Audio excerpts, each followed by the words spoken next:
आम्ही सर्व एकत्र येत असताना भारतीय जनता पक्षाला सुद्धा पत्र दिलं होतं, पण आज व्यासपीठावर आणि आमच्या कालच्या आणि आजच्या निवडणूक आयुक्तांच्या भेटीमध्ये भाजपाकडनं कोणी आलेलं नाही.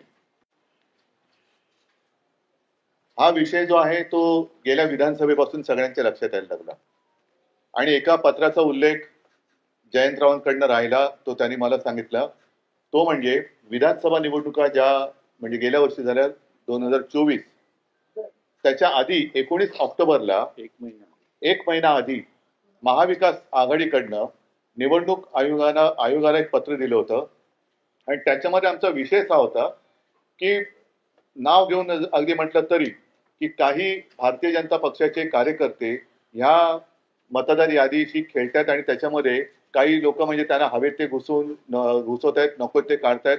हा सगळा खेळ यांचा सुरू आहे. आता जसं या दोघांनी सांगितलं, अगदी हे पुरावे, ही काही यादी आम्ही घरी नाही छापलेल्या. एकेका व्यक्तीचं नाव 4-4 ठिकाणी आहे, एका जागेवरती